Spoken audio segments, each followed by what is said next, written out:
कलंकीमा अवस्थित नेपालकै पहिलो ठूलो र अत्याधुनिक होलसेल बजार एनबीटीसी सञ्चालनमा कम्प्लेक्समा सम्पूर्ण फेन्सी तथा कस्मेटिक सामानहरू होलसेल मूल्यमा उपलब्ध छन्। दर्शकवृन्द नमस्कार, केन्द्रबिन्दु समाचारमा स्वागत गर्छु। म मनोज नेउपाने। केन्द्रबिन्दु समाचारमा हामी दिनभरिका महत्त्वपूर्ण तथा खोजमूलक समाचारहरू सम्प्रेषण गर्ने गर्छौँ। आजको केन्द्रबिन्दु समाचार सुरु गरौँ प्रमुख शीर्षकहरूबाट। चितवन घटनासँगै सत्तारूढ दल नेकपामा थप विवाद चुलियो। घटनाको छानबिनको चौतर्फी माग। प्रमुख प्रतिपक्षी दल नेपाली काङ्ग्रेसको महाधिवेशन अनिश्चित। क्रियाशील सदस्यता वितरणको विवाद कायमै। बलात्कार घटनामा कडा सजायको व्यवस्थासहित सरकारले ल्याए अध्यादेश। घटना मिलापत्र गराउनेलाई 3 वर्षसम्म कैद र 30,000 रुपियाँ जरिवाना हुने। अनौपचारिक र स्वरोजगार श्रमिकलाई पनि समेट्दै सामाजिक सुरक्षा योजना परिमार्जनको प्रस्ताव। रकम आवश्यक परेको खण्डमा सापटीका रूपमा पनि झिक्न पाउने व्यवस्था कायम। र भारतबाट 250 मेगावाटसम्म बिजुली आयात गरिने। औद्योगिक क्षेत्रमा 500 र अन्य क्षेत्रमा 400 मेगावाट विद्युत खपत गराउने प्राधिकरणको तयारी। जस्तै परिस्थितिमा पनि होन्डा छ सधैँ तपाईसँगै। त्यसैले अब होन्डा हुनेछ तपाईसँग मात्र 1 रुपियाँको डाउन पेमेन्ट वा 1 रुपियाँको इएमआई वा 1% इन्ट्रेस्ट रेटमा। थप जानकारीका लागि यी नम्बरमा कल गर्नुहोस् वा माथि दिएको लिङ्क क्लिक गर्नुहोस्। होन्डा छ सधैँ तपाईसँगै। शर्माजी, चाउचाउ। कुन चाउचाउ? जसमा फाइदा छ। कसलाई फाइदा? हामीलाई कि ग्राहकलाई? तपाईलाई फाइदा हुने प्रीति चाउचाउ। फाइदा के छ यसमा? फाइदा चौध मसलाको स्वाद छ, मिठो मिठो याद छ, भोक मिटाउने ताकत छ, पर्साउँदो विश्वास छ। बुझ्यो? प्रीति चाउचाउ, फाइदा हुने चाउचाउ। भोक लागेमा प्रीति खाऊ। केन्द्रबिन्दु समाचार सुरु गरौँ विश्वव्यापी महामारीको रूपमा रहेको कोरोना भाइरस सम्बन्धी अपडेटबाट। नेपालमा कोरोना संक्रमितको संख्या 2,20,308 जना पुगेको छ। आज 1,669 जना नयाँ संक्रमित थपिएका हुन्। नेपालमा कोरोना संक्रमणबाट मृत्यु हुनेको संख्या 1,321 पुगेको छ। आज मात्र 16 जनाको मृत्यु भएको छ। कोरोनाबाट देशभर निको हुनेको संख्या 1,79,040 जना पुगेको छ। आज निको हुनेको संख्या 5,679 जना रहेको छ। काठमाडौँ उपत्यकामा आज 957 जनामा कोरोना पुष्टि भएको छ। स्वास्थ्य मन्त्रालयले दिएको जानकारी अनुसार आज काठमाडौँमा 773, भक्तपुरमा 53 र ललितपुरमा 132 संक्रमित थपिएका छन्। यससँगै काठमाडौँमा अब 83,046 जना कोरोना संक्रमित रहेका छन्। भक्तपुरमा 7,438 जना कोरोना संक्रमित रहेका छन्। ललितपुरमा 12,244 जना कोरोना संक्रमित छन्। अब उपत्यकामा कुल संक्रमितको संख्या 1,02,728 जना पुगेको छ। आजको पिसिआर परीक्षण 8,032 रहेको छ। आजसम्म जम्मा पिसिआर परीक्षण 16,60,075 रहेको छ। आज 19,963 जना सक्रिय संक्रमित संख्या रहेको छ। यता विश्वभर कोरोना भाइरसबाट संक्रमित हुनेको संख्या 5,86,12,000 नागेको छ भने संक्रमणबाट मृत्यु हुनेको संख्या 13,88,000 नागेको छ। त्यस्तै विश्वभर निको भएर घर फर्कनेको संख्या 4,05,00,000 नागेको छ। अब पुरा समाचार। सुक्खायाममा सहज रूपमा विद्युत आपूर्तिको व्यवस्था मिलाउन नेपाल विद्युत प्राधिकरणले अधिकतम 250 मेगावाटसम्म विद्युत आयात गर्ने भएको छ।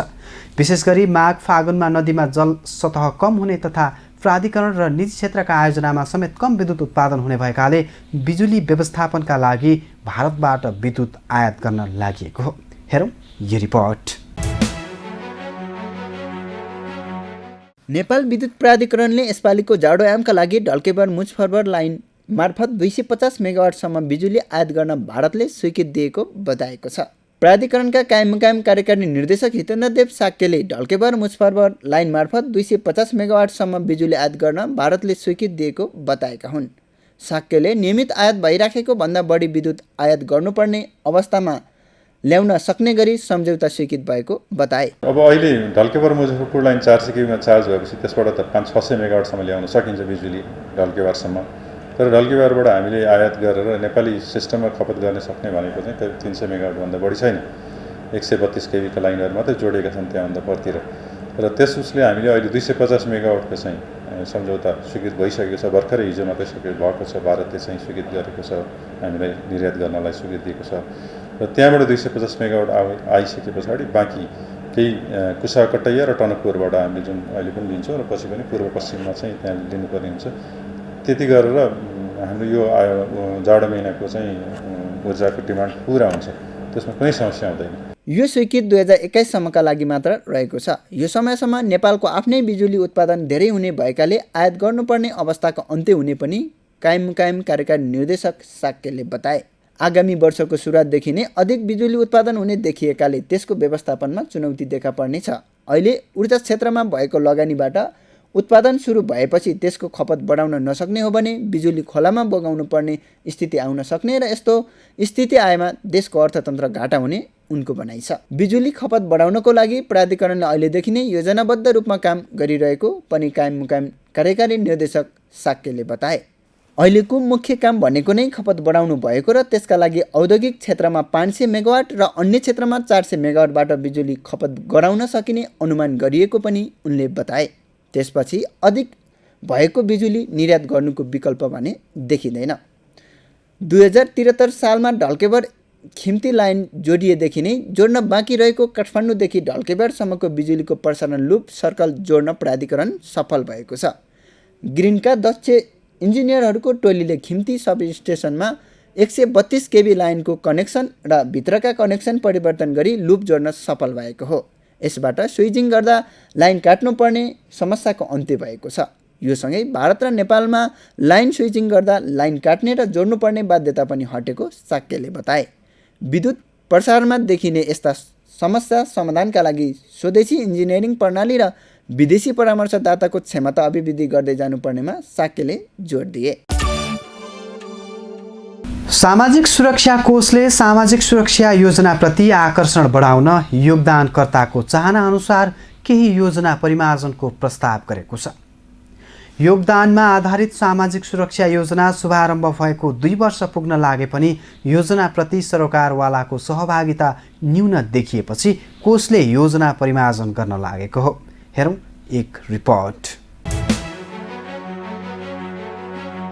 सामाजिक सुरक्षाको आधारभूत अवधारणासँगै योगदानकर्ताको चाहनालाई पनि सम्बोधन गर्न योजना परिमार्जनको तयारी अगाडि बढाइएको छ। कोष सञ्चालक समिति सदस्य एवं अर्थ मन्त्रालयका सहसचिव धनीराम शर्माको संयोजकत्वमा कार्यकारी निर्देशक कानुन मन्त्रालय, ट्रेड युनियन तथा रोजगारदाताको प्रतिनिधित्व रहेको उपसमिति गठन गरी योजना परिमार्जनको तयारी गरिएको कोषका प्रवक्ता विवेक पन्थीले जानकारी दिए। उपसमितिले रोजगारदाता र श्रमिकको कुल 31% योगदानमध्ये वृद्ध अवस्था सुरक्षा योजना अन्तर्गतको 28.33% रकमलाई ब्रेकडाउन गरी 20%बाट पेन्सन र बाँकी 8.33%बाट अवकाश सुविधा दिने प्रस्ताव गरेको छ। यसबाट 60 वर्ष उमेर नपुगेका योगदानकर्ताले रोजगारीमा संलग्न नभएको अवस्थामा 8.33%बाट उपदान अवकाश सुविधा प्राप्त गर्न सक्नेछन्। योगदानकर्ताले 60 वर्ष पुगेपछि 20%बाट पेन्सन सुविधा प्राप्त गर्न सक्नेछन्। प्रस्तावित योजना अनुसार यदि योगदानकर्तालाई बिचमै रकम आवश्यक परेको खण्डमा सापटीका रूपमा पनि झिक्न पाउने र रोजगारीबाट अलग भए पनि सो रकम झिक्न पाउनेछन्। यस्तै औषधि उपचार स्वास्थ्य तथा मातृत्व सुरक्षा योजना अन्तर्गत योगदान गर्न सुरु भएको 3 महिना पछाडिदेखि योगदान गर्न छाडेको 3 महिनासम्म यो रकम लागू हुने व्यवस्थालाई परिमार्जन गरी 60 वर्षपछि पेन्सन सुविधामा बसेको योगदानकर्तालाई 70 वर्षसम्म पनि औषधि उपचार स्वास्थ्य सुविधा दिन प्रस्ताव गरिएको छ। यसै गरी योगदानकर्ता प्रसुति भएपछिको 6 हप्तासम्मको उपचार खर्च दिन प्रस्ताव गरिएको छ। आश्रित परिवार सुरक्षा योजना अन्तर्गत रोजगारीका सिलसिलामा विदेशी योगदानकर्ताको मृत्यु भएको अवस्थामा एकमुष्ट रकम दिन सक्ने प्रस्ताव गरिएको छ। उपसमितिले तयार पारेको प्रस्ताव कोष सञ्चालक समितिले अनुमोदन गरी स्वीकृतिका लागि श्रम रोजगार तथा सामाजिक सुरक्षा मन्त्रालयमा पठाउनेछ। यही मङ्सिर 11 गतेभित्र प्रस्तावित योजनाले मूर्तरूप पाउने गरी तयारी अगाडि बढाइएको कोषले जनाएको छ।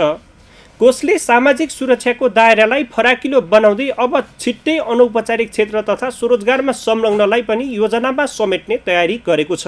कोषमा हालसम्म 1,79,586 योगदानकर्ता र 12,896 रोजगारदाता सूचीकृत भएका छन्। कोषमा 306.83 करोड योगदान रकम सङ्कलन भएको छ भने रु 1,14,16,978 दाबी भुक्तानी गरिएको छ। सरकारले मुलुकी अपराध संहिता, मुलुकी अपराध कार्यविधि र ज्येष्ठ नागरिक ऐनमा रहेका बलात्कार सम्बन्धीको व्यवस्था परिमार्जन गर्दै अध्यादेश ल्याएको छ, जसमा यौन हिंसा विरुद्धका केही ऐनलाई संशोधन गर्न बनेको अध्यादेशमा बलात्कारका घटना मिलापत्र गराउने व्यक्तिलाई 6 महिनादेखि 3 वर्षसम्म कैद र 30,000 जरिवाना हुने व्यवस्था गरिएको छ। प्रस्तुत छ यसै विषयमा तयार पारिएको यो रिपोर्ट। सरकारले बलात्कारमा संलग्न र बलात्कारका घटनामा मिलापत्र गराउनेहरूलाई कानुनको दायरामा ल्याउन केही ऐन संशोधन गर्न अध्यादेश ल्याएको छ। आज बसेको मन्त्री परिषदको बैठकले यौन हिंसा विरुद्धका ऐनलाई संशोधन गर्न अध्यादेश ल्याएको हो। विद्यमान कानुन समाजमा घटिरहेका घटनालाई न्यूनीकरण गर्न प्रभावकारी नभएकाले त्यसलाई थप प्रभावकारी बनाउन अध्यादेश ल्याइएको हो। कानुन, न्याय तथा संसदीय मामिला मन्त्री शिवमाया तुम्बाम्फेले अहिले समाजमा व्यापक रूपमा यौनजन्य घटनाहरू घटिरहे पनि मौजुदा कानुन अपर्याप्त रहेकाले संशोधन गरिएको जानकारी दिइन्। जुन कैदको व्यवस्था गरिएको थियो पहिले, त्यो कैदको व्यवस्थालाई पनि केही संशोधन गर्नुपर्छ भनेर हामीले यो अध्यादेशमा समावेश गरेका छौँ। जस्तो पहिले कस्तो थियो भने 10 वर्षदेखि मुनिको र 27 वर्षदेखि माथिको त्यसको प्रावधान थियो, त्यसलाई हामीले चलाएनौँ। र अर्को 14 वर्षदेखि 16 वर्षका बालिकाहरूमाथि जुन यौनजन्य एउटा हिंसा हुन्छ, त्यो हिंसाको सन्दर्भमा यो हाम्रो अहिलेको ऐनमा के थियो त भन्दाखेरि 12 वर्षदेखि 14 वर्षसम्म कैद गर्ने व्यवस्था थियो। तर अहिले हामीले के प्रस्ताव गर्दा त्यो अध्यादेशमा के समावेश गरेका छौँ भने त्यो 14 वर्षदेखि 16 वर्षसम्मको बालिकामाथि त्यो यौनजन्य हिंसा गर्यो भने त्यस्ता कसुर ठरेको कसुरदारलाई 12 वर्षदेखि 16 वर्षसम्म कैद गर्ने भनेर त्यो प्रस्ताव अथवा त्यो अध्यादेशमा हामीले समावेश गरेका छौँ। मन्त्री तुम्बाम्फेका अनुसार बलात्कारका घटनाहरूमा संलग्नको हकमा कैद सजायमा व्यापक परिवर्तन गरिएको छ। विगतमा रहेको 10 वर्ष मुनि र 70 वर्ष माथिको प्रावधान यथावत राख्दै 14 देखि 16 वर्षसम्मका बालबालिकाहरूमाथि यौनजन्य हिंसा भएमा 12 देखि 16 वर्षसम्मको कैद सजायको व्यवस्था गरिएको छ। विगतमा यो 12 देखि 14 वर्ष थियो। दण्ड सजाय बढी हुँदैमा मात्र अपराध पूर्ण रूपमा नियन्त्रणमा आउन सक्ने अवस्था नभए पनि न्यूनीकरण गर्न सकिने उनको भनाइ छ। सरकारले यस्ता घटनामा मेलमिलाप गराउनेहरूलाई पनि सजायको दायरामा ल्याएको छ। बलात्कारका घटनाहरूमा मिलापत्र गरी गुपचुप राख्न पीडकले पीडितलाई विभिन्न प्रलोभनमा पार्ने गरेकाले सजायको व्यवस्था गरिएको उनले बताइन्। बलात्कारका घटनाहरूमा कुनै पनि हालतमा मेलमिलाप गर्न नपाइने गरी संशोधन गरिएको उनले जानकारी दिइन्। मेलमिलाप गराउने घटनाहरू पनि हामीले सुनेका छौँ, देखेका छौँ र बलात्कारको घटना घटिसके पछाडि त्यो केसलाई गुपचुप राख्नको निम्ति पीडकले पीडितहरूलाई विभिन्न प्रलोभनमा पारेर, प्रभावमा पारेर त्यस्ता मेलमिलाप गर्ने र गराउने कामहरू गरेका छन्। त्यस्ता मेलमिलाप गर्ने र गराउने कुराहरूलाई पनि हामीले यो अहिलेको हाम्रो संशोधनमा त्यस्ता कुरा गर्न नपाइने भन्ने खालको कुराहरू गरेका छौँ। र त्यस्ता खालका त्यो जुन पीडित पक्षलाई प्रभावमा पारेर र उसको आफन्तलाई प्रभावमा पारेर उजुरी गर्न जान नजाऊ, उजुरी नगर भन्ने अवस्थासम्म पुर्याउने खालका घटनाहरू पनि हामीले देखेका छौँ। त्यसैले त्यस्ता खालका घटनाहरू नघटोस्, त्यस्तो नहोस् र कम्तीमा नि पीडित पक्ष चाहिँ त्यो आफ्नो मैले न्याय पाऊँ भन्ने ठाउँमा त्यो क्षेत्रसम्म, त्यो ठाउँसम्म, उजुरीसम्म गर्न पाउन् र उनीहरूले न्याय पाउन् भन्ने उद्देश्यका साथ मेलमिलाप गराउने काम चाहिँ गर्नुहुन्न है भन्ने खालको कुराहरू पनि हामीले समेटेका छौँ। अब यस्ता मेलमिलाप गराउनको निम्ति त्यस्ता खालको दबाब सिर्जना गर्ने व्यक्तिहरूलाई पनि अब गर्न हुँदैन त भन्यो, गर्न हुँदैन भने के हुने त भन्ने सन्दर्भमा त्यो दण्ड सजायको व्यवस्था हामीले गरेका छौँ। र यदि त्यस्तो कसुर गर्ने व्यक्तिहरू छ भने त्यस्तोलाई 6 महिनादेखि 3 वर्षसम्म कैद र 30,000सम्म जरिवानाको व्यवस्था गरिएको छ। अहिलेको नयाँ यो मेलमिलाप गराउनु हुन्न भन्ने सन्दर्भमा यसरी जोडेका छौँ। सरकारले ज्येष्ठ नागरिक सम्बन्धी ऐन 2073 पनि परिमार्जन गरेको छ। ऐनमा ज्येष्ठ नागरिकहरूलाई मुद्दा चलाउनमा उसको उमेर कसुर हेरेर 25 देखि 75% सजाय छुट दिने र कैद मिनाह गर्ने प्रावधान रहेको थियो। अब अहिलेको कानुनले त्यसलाई हटाएको छ। ज्येष्ठ नागरिकले 18 वर्षभन्दा कम उमेरको बालबालिकालाई बलात्कार गरेमा वा बलात्कारको प्रयास गरेमा आजीवन कारावासको व्यवस्था गरिएको मन्त्री तुम्बाम्फेले बताइन्।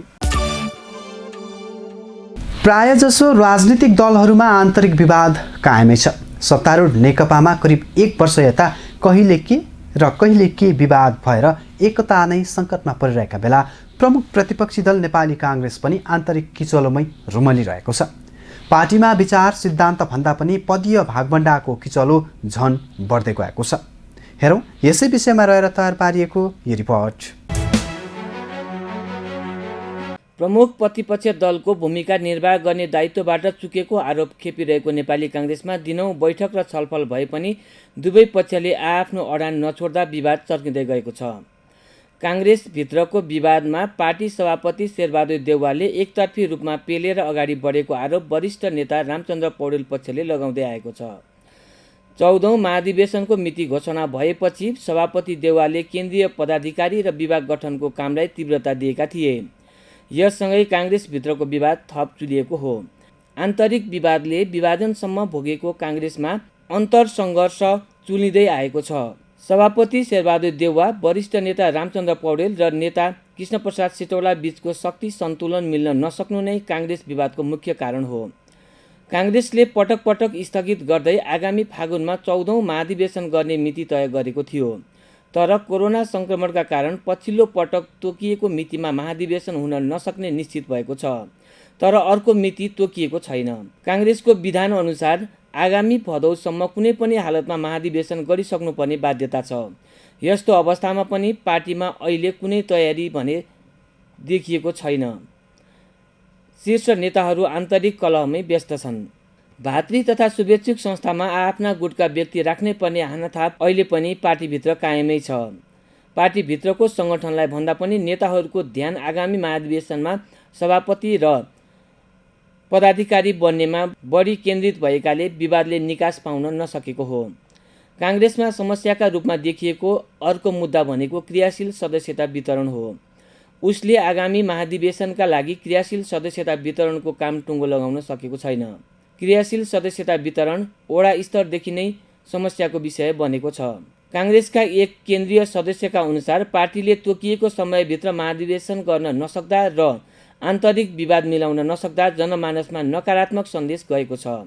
काङ्ग्रेसको विधान अनुसार 4 वर्षीय कार्यकाल सम्पन्न भएर एक पटक विशेष परिस्थिति भन्दै थपिएको 1 वर्षको समय अवधि पनि सकिन लाग्दा समेत काङ्ग्रेसभित्र महाधिवेशन हुने निश्चित नहुनु आफूलाई लोकतान्त्रिक पार्टीको हिमायती भन्दै आएको काङ्ग्रेसको विडम्बना नै हो।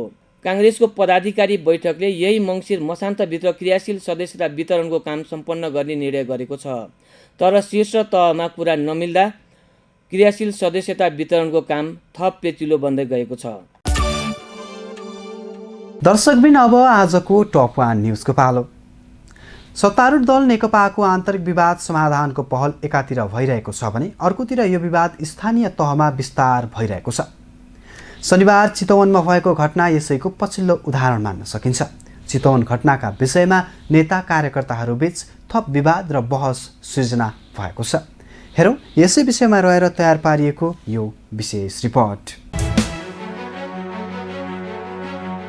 सत्तारूढ दल नेपाल कम्युनिस्ट पार्टी नेकपाका स्थायी कमिटी सदस्य एवं पूर्व प्रधानमन्त्री सुरेन्द्र पाण्डेमाथि चितवनमा भएको घटनाले नेकपाभित्रको विवादमा थप मलजल गरेको छ। पार्टीको प्रशिक्षण तथा कार्यकर्ता भेलामा आफ्नै पार्टीका कार्यकर्ताले दुर्व्यवहार गरेपछि नेकपा विवादमा थप मलजल पुगेको हो। उक्त कार्यक्रममा प्रधानमन्त्री केपी शर्मा ओली निकटका कार्यकर्ताले नेता पाण्डेमाथि दुर्व्यवहार गरेका थिए। शनिबार बिहान नेकपा चितवन राप्ती नगर कमिटीको बैठक तथा प्रशिक्षण कार्यक्रममा बोल्दै गर्दा प्रधानमन्त्री ओली निकटका कार्यकर्ताहरूले नेता पाण्डेमाथि दुर्व्यवहार गरेका थिए। नगर कमिटीको बैठक तथा प्रशिक्षण कार्यक्रममा बोलिरहेका बेला नेता पाण्डेलाई कमिटी भन्दा बाहिरबाट आएका 15-20 जनाको समूहले बैठकमा प्रवेश गरी नाराबाजी गर्दै पाण्डेलाई बोल्नबाट रोकेका थिए। नेकपाको पछिल्लो विवादमा ओली र दाहाल नेपाल समूह विभाजित छ। त्यसैले वरिष्ठ नेता माधव कुमार नेपाल निकट मानिने नेता पाण्डेमाथि सुनियोजित रूपमा आक्रमण गरिएको उनीहरूको आरोप छ। नियोजित रूपमा प्रधानमन्त्री निकट कार्यकर्ताले होलदङ्गा र नाराबाजी भएको भन्दै शनिबार साँझ प्रेस विज्ञप्ति प्रकाशित गर्दै वरिष्ठ नेता माधव कुमार नेपाल, झलनाथ खनाल, पार्टी प्रवक्ता नारायण काजी श्रेष्ठ र केन्द्रीय सदस्य रामकुमारी झाँक्री, ठाकुर गैरे लगायतले उक्त घटनाको निन्दा गरेका छन्। वरिष्ठ नेता खनालले चितवनमा नेता पाण्डेमाथि सुनियोजित रूपमा दुर्व्यवहार गरिएको भन्दै संलग्न व्यक्तिलाई कडाभन्दा कडा कारबाही गर्न माग गरेका छन्। यता वरिष्ठ नेता नेपालले सुनियोजित रूपमा गरेको अभद्र व्यवहार तथा नाराबाजीको निन्दा एवं भर्त्सना गरेका छन्। सभ्य संस्कृति एवं समुन्नत समाज निर्माण गर्ने उद्देश्य बोकेको कम्युनिस्ट आदर्श अवलम्बन गर्ने लोकतान्त्रिक कम्युनिस्ट पार्टीका लागि पटक्कै नसुहाउने काम भएको उनको भनाइ छ।